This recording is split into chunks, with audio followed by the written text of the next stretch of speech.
Hi, welcome to My Favorite Mistake. I'm Mark Graban. Our guest today is Lynn Kelly.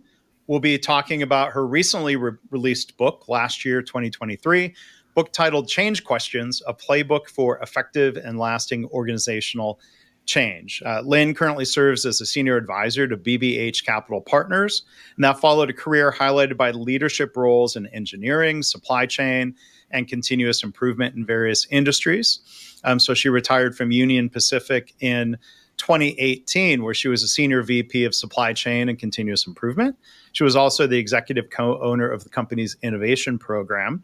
And prior to that, she was a VP of operational excellence and officer and a member of the executive leadership team at Textron. So Lynn holds a PhD in evaluation and research, and she's taught undergraduate and graduate statistics courses.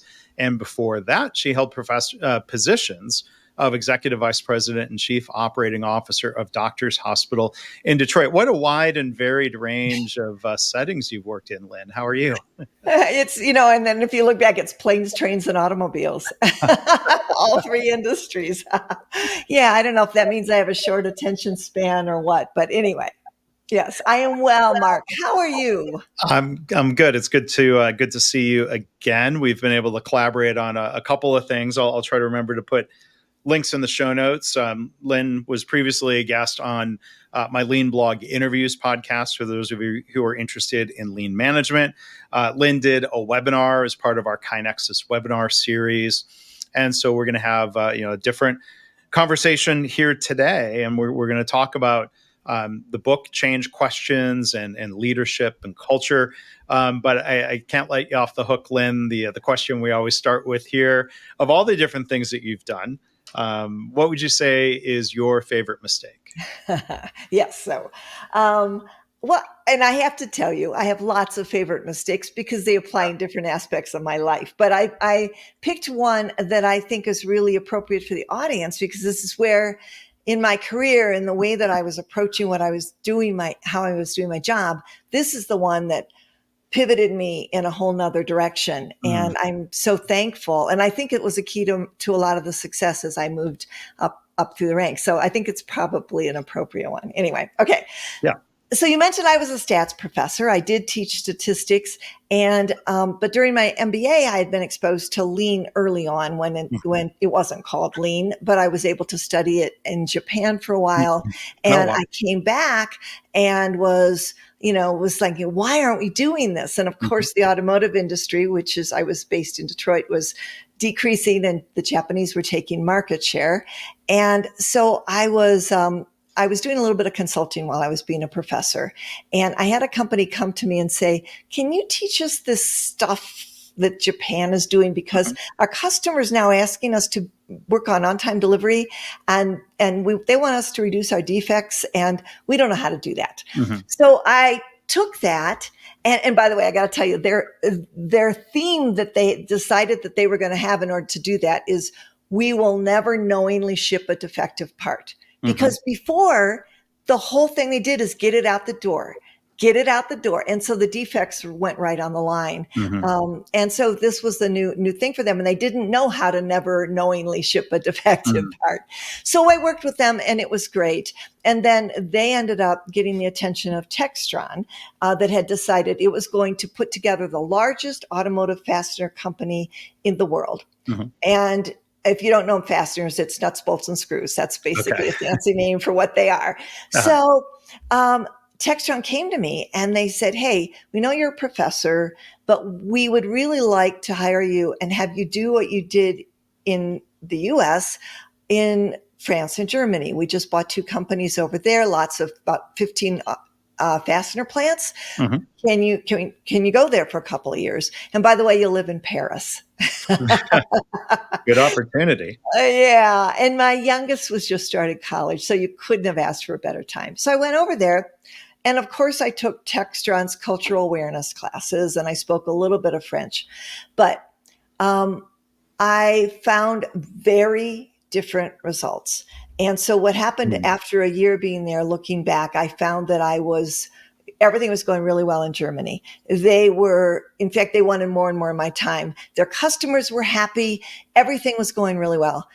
in the French plants, it got to the point where I would say, okay, I'm going to arrive on this day. Will that work for you? The plant manager says, yes. I confirm the day before. I take the train.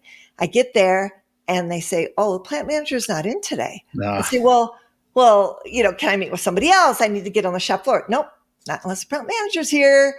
And it was all of the plant managers were never in and then the U.S. said, okay, look, you've done what you need to do in Germany. We're going to have to find another approach in France. We're bringing you back after a year.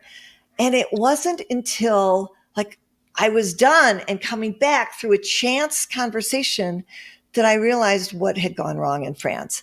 Because I kept thinking, at first I thought, because it was hard in the beginning, I thought, well, I'm the first American over here. None of them wanted to be purchased by an American company. I'm a woman and it's an all male industry and maybe it's that. My personality and my cultural awareness may not fit with what's going on in those countries. So I thought it was, a lot of situational in me. And what somebody said to me as I was leaving was, well, the French plant managers are only measured on productivity.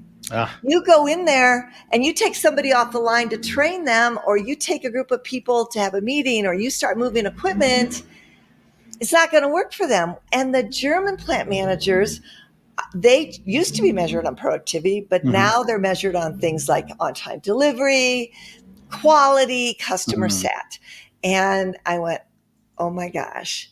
Yeah. And it just so happened that one of John Cotter's books, or one of his earliest books, was out there on change management. And I read it. And the pivotal part of my career was I realized, we're all implementing change, right? And change is even now increasing, like the amount of change. All the studies show, whereas it was 1.7 major changes a year for major corporations, now it's over 3 just a few years later, and it's going to go up again. So I realized back then, even then, that you could have the best solution, the best ERP system, the best benefit plan, the best customer service module that you want to implement. If you don't know change management, it's probably going to fail. And that's when I decided I'm an expert or quasi-expert in this field, lean, and I need to be an expert in change. And that's what changed for me. Wow. That's considering my background with automotive industry and with lean management, that's a story right up my alley. One quick follow-up question. When you say it was before it was referred to as lean, were people calling it the Toyota production system, or it's just Japanese management practices was a phrase that was used sometimes? It was a lot of like TQM. And then sometimes people would say, we're going to do quality circles, because they thought quality circles, those meetings, those debriefings that everybody had to talk about quality, they thought that was really what lean was. And I think it was also really before, as the world understood, the really source of all of this was a cultural lean philosophy that encompassed much more than just some tools here and there. But I was doing things like, we knew about 5S. I was doing 5S on the shop floor, where you organize your tools and equipment in ways that makes it easy to find things. So I was doing really basic stuff that I had learned that Toyota was doing. Yeah. Your story reminds me of an old phrase, or there's variations of it. What gets measured gets managed, or you get what you measure. Yeah. As Textron was integrating these other companies and in different countries, did Textron hopefully learn from the mistake of that situation and help standardize or adjust the metrics for the French plant, so it was also about quality and, I assume, safety and a broader range of measures? Yes. So they started implementing KPIs much sooner. But part of what happened here, and I think almost to their credit, but then is that they didn't, this is an iconic French company. They had done the rivets in the Eiffel Tower. They were really old and they were proud of their heritage. Yeah. And what Textron did not want to do is come in and say, we're doing everything differently. These are your new KPIs. So they really wanted those companies to self-manage for a while. But I think part of the lessons learned that came out of this was to start doing those setting KPIs early, at least the basic ones. Yeah. Yeah. Yeah. Good question. Yeah. I'm sorry. I said that was a good question. Yeah. Yeah. What happened with Textron? Well, how did Yeah. they view it? Yeah. Yeah. What would you say were your other key takeaways? I'm sure there was lessons around looking at measures and goals and incentives. Was there any were there any opportunities around, let's say, relationship building with the plant manager, where that plant manager maybe didn't feel comfortable pushing back directly on you or on Textron? So it sounds like this passive aggressive game of avoidance, perhaps. Or? Yes, there were a lot of lessons around that. And if you looked at the relationship, so because I didn't speak any German, they gave me a person who was fluent in English and fluent in German, and he was by my side at all times. And so when I would go into a German plant, if the plant manager wasn't fluent, or if I was talking to people on the shop floor, there was somebody there who could interpret, and he became I would say like a zealot. He became very passionate about it. He had no experience in this before that, but after that, he changed his career path from straight engineering into this continuous improvement type of mentality. And I didn't have that in France. And so that's another thing I learned, that you need to have somebody by your side who they trust, especially if you're not, even with a language barrier. But you're absolutely right. The relationships were different for some reason. Once that door started to get open in Germany, they would invite me after work. We'd go and we'd hang out. And that just didn't happen.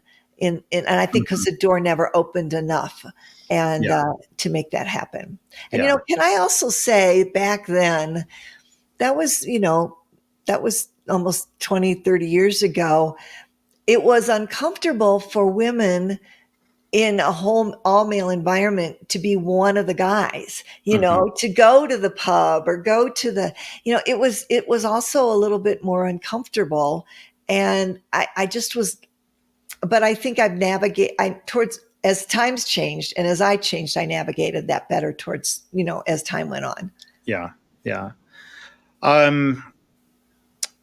One other, I think, interesting connection or similarity between our career paths is our careers taking a turn into healthcare, different types of roles. I've never been a leader inside. I've been a consultant. I really appreciate your point. I've learned that, yes, you need to have somebody at your side who the people in the hospital trust, because I'm an outsider. I'm an engineer.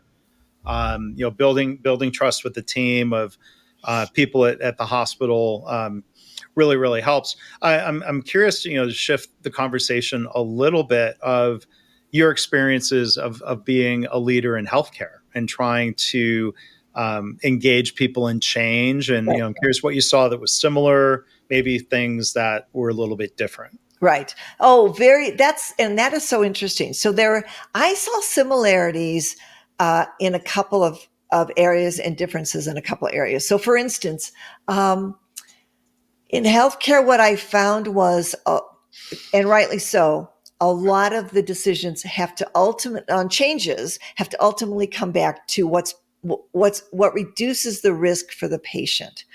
And, and there's quality assurance, and there's all of those mechanisms that are in place that really prevent change from happening without a lot of thought. And that's rightly so. And I saw that in aerospace. So when I was at Textron owns Bell Helicopter. And now you've got the aerospace, you've got these helicopters. And of course, Cessna has private jets. You can't just go in and change the way something's made because it may affect what was happening in flight. Same with patient care. If you change a process and you ultimately not realizing, unintended consequences, you impact negatively the quality of care for the patient. That's a big deal. So you have to really understand and be respectful. But what I also found is certain types of people who aren't open to change. And we know that about 20% of the population is just genetically, the way they're raised, whatever, not open to change, will be able to use stop those barriers to really slow down or cancel the change from happening. And so you have to carefully differentiate what's really real and what's the fact that this person doesn't want to change. And they know that as soon as we say compromise patient care, compromise, flight safety, everything's going to stop until everybody really reviews it. So that's one of the things that I found that was the same, but different in regular manufacturing that doesn't have life and death consequences for people. Yeah. So people have that card they could play. Yeah. If they wanted to stop really anything, even if the connection to safety was maybe a bit tenuous. Yeah. No, I think that's right. Yeah. I mean, that caution or, just kind of that cautious approach to change. I think a lot of that is situational. I mean, there are things related to the direct clinical care where things need to go through studies and trials, whether that's medications, use of devices in different ways. But then there's things that are more in the realm of, process change that are less risky, but it seems like that pattern or that habit of things being, it can turn into being something kind of bureaucratic to a fault, even when the stakes aren't as high. Agreed. Yeah. Agreed. Yeah, I agree with you.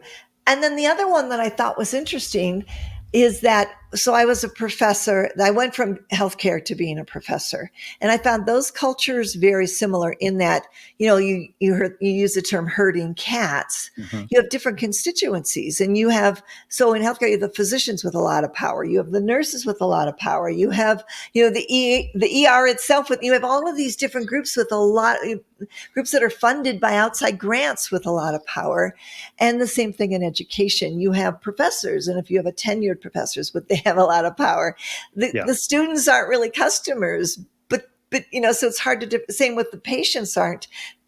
You've still got the insurance, which is partially customers. With education, people who pay the educational tuition. You've got these different dispersed customer groups. Whereas when I went into industry, it's very, very, it's besides some special causes, it's really evident who is my customer. Right. Okay, who do I talk to? It's not a bunch of different groups. And then if the order comes from above, most of the time you do it, mm-hmm. Whereas in healthcare, you've got, well, wait a minute, the physician group may not want this. They want to weigh in or this, whatever. So it's also adds a layer of complexity that mm-hmm. I don't think is there in a lot of, straight up industries, manufacturing, even service industries, often much more straightforward.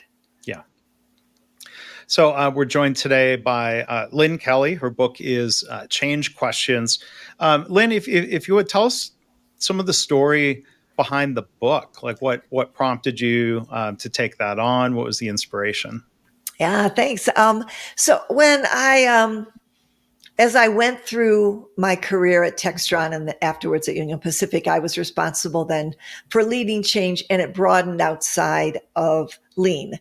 It was a lot of lean, but then lots of different things like putting in a supplier portal and redesigning some of the ways that we designed aircraft and things like that. So it's very, very different types of changes.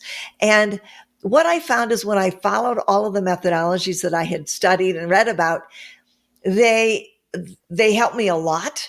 But then I would have a new failure mode, like something new would go wrong. And I go, wait a minute, I never read that anywhere.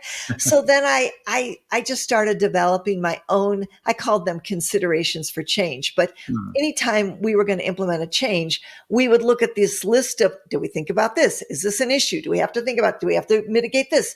And by the end of the day, we'd end up with a customized approach for that particular change.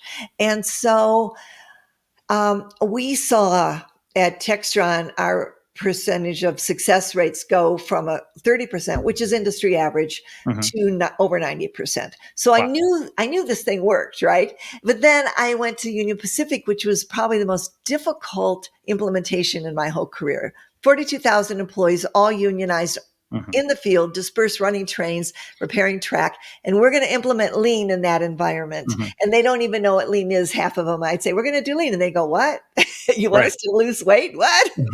Yeah. So anyway, so it worked there though. And by the time I left there and retired, our percentage over hundreds of change initiatives a year in all different areas was over 96% effective, Mm. sustained, and delivering results still. We measured very rigorously for at least 6 months to a year afterwards. So I knew it worked, but I was retired. And I Mhm. thought, oh, this whole great methodology is going to die with me. And then COVID hit. Yeah. And John Shook was writing a book on change, and we decided to be writing buddies. And then it turned out we were writing virtually the same book. So he Yeah. and I wrote this together, and it's a blend of my change considerations and something he called the Lean Transformation Framework, and that's the book. Yeah.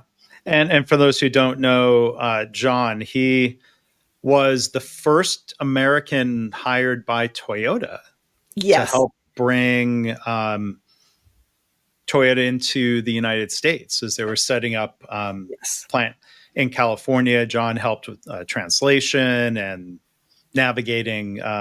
I've interviewed John on my Lean podcast. I would love to get him on here yes, and ask John a favorite mistake question. I bet he would have a fascinating story. But yeah, it's just so yeah, John's very well known in lean management circles, has been with the Lean Enterprise Institute a long time. So definitely recommend anything that John writes or says as well.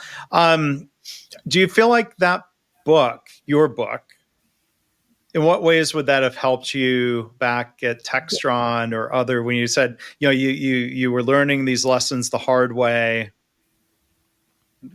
If someone yeah. else had written that book, it would have been a big help, it seems. It would have, because um, most of the change methodologies that are out there, they have between 5 and 8 steps. A few have a few more steps, and it's a set methodology. You do this, do this, do this. Most of them, not all of them. And I think they're all wonderful. What makes this so different is it's not sequential. It gives you an order to learn to do it by, but you really just basically ask yourself these questions, and you only answer the ones that are appropriate. So you don't overproduce or underproduce. And if I could have had that back then, Mm-hmm. I could have tailored an approach for every change that was implemented according to that particular change. And Mm-hmm. it would have really, I think sometimes I did more than I needed to do, and other times I did not enough. But then you can't, and I understand. And one more point about that. I understand when you're creating a framework, you can't have a framework that has 15 steps, that's easily digestible. So I can understand why there's nothing out there that's like this. But Mm-hmm. instead of set steps, it's just questions that you ask yourself. And so I had the freedom, because now it wasn't a step methodology and it wasn't cumbersome, to say, oh, I've got all these questions, and oops, I failed on that. Never Right. even thought about it. It's not anywhere in the research. Let's consider that next time. Maybe it only happens 1 in 10 times. But if it's a big, expensive implementation, you want to know about it. So Mm-hmm. that's how it would have helped me, I think, Yeah. tremendously. Yeah. Yeah. And what I hear you saying is that having a framework that is structured but not overly rigid can be more applicable in more settings. Yeah. Yeah. That's what I found, at least for me and for the teams I've worked with. Yeah. Yeah. So Yeah. you've learned, you learned. See, here's the lesson here. You learned from different mistakes you made along the way, and turns into a book. Yes. Well, your mistakes have turned into a book. Right. And That's by the way, I love that book. It thank resonated with you. me so much, because I kept reading, and I think what I love. Can I just say what I loved about that book is, I think, one of my personal mistakes, and that's really not covered in any of my methodologies nor anybody else's that I've seen, was this whole idea that you have to be aware that your approach, your personal approach, I used to think that I need to show confidence, that it's going to be successful. We're going to, the whole rah rah, we're going to do this. I'm Yeah. going to motivate people. And I didn't show my vulnerability, Mm, because what I really needed to be doing more of is, if it fails, how could it fail? mhm. And then once it did start to show failure, I didn't do the bravado thing. Oh, we're going to power through this. Say, well, why? Why is it Mhm. not delivering? Let's look at it. Let's pivot. Let's do other changes. And I think that that's very, very powerful. Yeah. And it's a lack of for me, it was a lack of self-confidence. I felt like I had to prove myself. I'm here. I got to prove to you that I know what I'm doing. So that's an example where it can be a mistake to overcompensate, I guess, right? Yeah, Yeah. exactly. Yeah. Yeah. Yeah. Yeah. I mean, I've seen that with, sometimes people I've worked with where you learn the outward bravado kind of covers for some insecurities or Yes. doubts. Agreed. Agreed. Okay. And it can And be situational, right? I mean, you can be like, I think for me, I think I'm probably fairly secure, although more secure now than I was when I was younger. mhm, But if I'm thrown in a situation where I'm the youngest person, or the only woman, or the only non-engineer, mhm, to show that I want to show them, oh, I have an area of expertise that I can be here, but that's sometimes not what you need to be doing at that point in time. mhm. Yeah, that's another great lesson. I mean, what you say about a leader showing some vulnerability, or being candid and open to feedback, I think that helps encourage others then speak up and push back or challenge some things. And if the leader's open to that instead of being Yes. defensive, well, now we can adjust, we can iterate, we can get closer to a better solution. What do and that's a favorite theme of mine. Think about, how do we cultivate psychological safety? Yeah. What are some of your thoughts or experience on trying to cultivate an environment where, as we're going through change, people feel safer either just asking questions, or pushing back, or bringing ideas to make the proposal even better? Yeah. And I think one of the things is, and this is now I'm going to be vulnerable and share with you. I think I was raised in an environment where you had to be positive all the time. You weren't Mm, allowed, it was viewed as being negative or mhm, complaining if mhm, you were pointed out problems. So I mm, think for me, what I have to work on and continue to work on, even with family and friends, is if I hear someone voicing a real concern, that my brain doesn't immediately go to that place where I was raised that says, "Oh, they're so negative." mm. Right? No, it's okay. Tell me more about this. Tell me why, Yeah, and right. maybe it will turn out that the person was taking a negative view of a situation that wasn't necessarily going in the wrong direction, but at least you've explored that and you've given them permission to speak up again, because if we shut them down, they're Mhm. not going to do it again. Right. Yeah. Yeah. And can I say one other thing is that Yeah, please. I tend to talk to not ask for people's feedback. Mhm. Um, and and and I think if they have something to say, they'll say it. And with Mm, introverts, what I've learned when I've had introverts on the team is that, yeah, the extroverts will have something to say if they want to say it. yeah. But you've got a team that's probably 50% introverts, and you have to call in a safe environment. You have to seek out that Mhm. feedback and ask questions and care about the answer, not just, oh, I have to ask the introvert. I mean, just really care. I really want to know how you feel. Tell me what Mhm. you're thinking and what you're seeing. And I think that's another area that I've learned over the years that I'm still not quite as good at, but I think it's Mhm. important. Yeah. Yeah. That sounds familiar, like you said, of uh, thinking through how, I think back to early in my career. Um, I feel like it was part of my job to point out problems or opportunities for improvement. You could frame that as, the negative or the positive. I'm trying to Yeah, make things better, and, yeah, yeah, well intended attempts in the wrong, I'll say wrong, to my value judgment there, wrong environment, or environment that wasn't a fit for me, that gets punished, like you said. Yes. Stop Yes. being so negative. And like, oh, I thought I was trying to help. Now I could reflect and say, was it the way I was saying it? Possibly. Yeah. But I think it goes to show, though, it's incumbent upon leaders to not shut it down, but to try to coach. It would have been better for me to be coached through it, of like, well, if a leader, I'm role playing a made up scenario, but if a leader said, well, Mark, you seem really concerned or even upset about that. Thank you for bringing it up. Now let's kind of talk through, the way you raised it, or, there's ways of bringing things up that might be more readily received. But, in my experience, it's so dependent upon what leaders are doing, because I think in a psychologically unsafe environment, even the extroverts will learn to keep quiet. That's To 100%, protect themselves, right? 100%. Yeah. And did you find, Mark, that you changed the way that you approach giving feedback to make it more effective? Were you ever coached to do that, or was that not something you had to work on? It kind of sounded like you did think you needed to work on it. I just wondered if you. Yeah. A little bit. Yeah. I mean, I can think back to a little bit of feedback, but it was easier to kind of just, okay, shut down.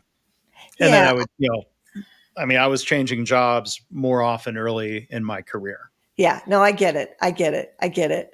Yeah. Of like, how do is that, there's always that big question of, do I need to learn how to navigate this environment? Right. Or if it doesn't feel like a good fit, go try to find a place that's a better fit. Now, I have had better fits, thankfully, in my career. So that's either come with maturity, or me changing a little bit, or finding the right environment. Like if I could never find an environment that was a fit, maybe that's solely a me problem. But I don't think it always was. I agree. I've had really bad fits that I felt was a me problem for a while, and really worked at it, but then eventually realized I'll probably never be successful in this environment. That this is the culture. And I think that is such an important lesson. And especially when you're young and you're trying to figure it out, when do you stay and when do you go? Yeah. And I think it's somewhere in between. I do, because I think those rough edges, I think being in comfortable fits helps you be more adaptable, and helps, at least for me. I'm just saying, for me, I had a lot of rough edges. And I feel like there, as much as I hated it, I think I came out a better person, but often eventually have had to say, this is not the right fit for me. Yeah. And we've had guests here on My Favorite Mistake who've told the whole range of stories of, realizing on day one that the new job was a mistake, but sticking with it led to a lot of growth. Yeah. And opportunity. Eric Twiggs comes to mind as a guest who had a story like that. Some people said they made the mistake of sticking with a bad fit too long. Yeah. It's hard to find the balance there, but I'm going to tell one quick story real quick of one of the big manufacturers I worked for. So it narrows it down to 1 in 3 for people who know my resume. But I was really struggling with a lot of that. And through employee assistance program, I would encourage people, if they're struggling at work and your company offers that as a benefit, take advantage of it. Nothing wrong with that. And I had a couple sessions talking to a counselor who was really good on kind of workplace issues. And she really summed it up, and was pretty blunt. Like, you wouldn't know how many people and leaders from your company come through this couch, and the problem is not you. She was basically saying, the problem is not you. If it's not a fit, you should probably just leave. The company wasn't paying her to say that. That's amazing. The company and the EAP program were paying her to try to be helpful. But I remember she was pretty blunt. And it's not that I thought I was perfect and didn't have room for growth. I made mistakes, but she was pretty blunt. Like, don't beat yourself up over it being a you problem. Right. And because eventually it will erode your self-esteem if you're every day going in an environment where you're the square peg in a round hole. I don't care how much self-esteem you have, that's gonna erode it. Yeah. Exactly. And I wasn't the only square peg. I think that was reassuring. That, and the fact that she said that tells you how systemic it was. Yeah. Yeah. That's good that she was able to do that, and you were able to make a change. Yeah. One other thing I wanted to ask you, Lynn, about your background, roles in continuous improvement and innovation. Like, how would you compare the disciplines there? How different are continuous improvement and innovation, or is there sort of a spectrum? Are there different ways you would try to help manage change when it comes to, let's say, bigger scale innovation? Yeah, I think they're in some ways very much the same, in some ways very different. And sometimes if you have a strong continuous improvement culture, it can work against innovation. And that's what I mean by very different. But if you have a strong continuous improvement culture and you can take the next leap, it can very much support innovation. So let me just share with that why I'm saying that. I think continuous improvement by its very nature is incremental. Right. So you're constantly looking for the next small change. It reduces the risk of failure. It reduces the risk of, catastrophic things that could happen if you're in a place where you could have those types of things happen. It really is a safe way to change and grow. And some people don't even feel comfortable with continuous improvement. So much less are they going to feel comfortable with innovation. So it's a way to bring everybody along. Right. But I do think innovation is needed sometimes. And people get so wedded to a continuous improvement methodology or approach that it's like the framework, we see that box and we can't see outside of it. And a new approach that calls for, we're not going to do a little incremental. We're going to we're going to do something big.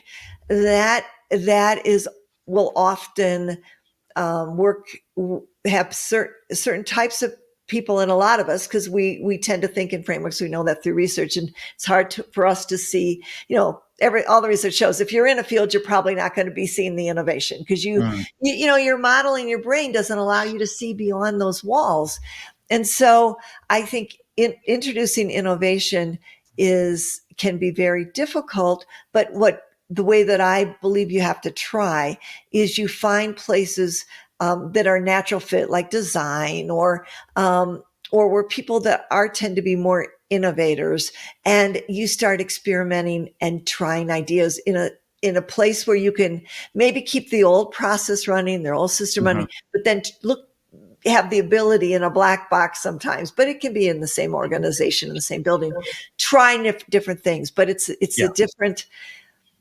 is a very different approach, and failure on continuous improvement is reduced. The risk is reduced, but failure in innovation, if it's rolled out and it's a big failure, the way that organizations handle that, it's often by punishment. And then we've killed the innovation. Right. Everybody's looking at that example. So it's an interesting space. Yeah. Yeah. I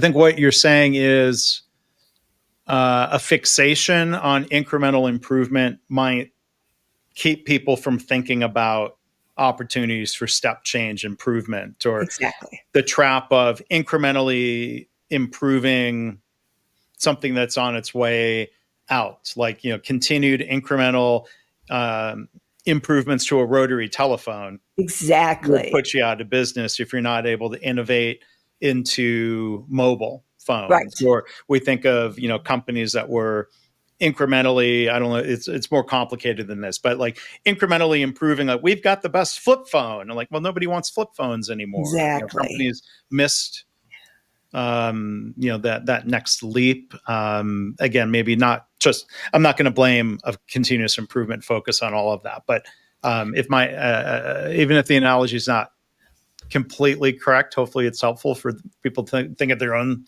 situation. Yeah, exactly. Yeah.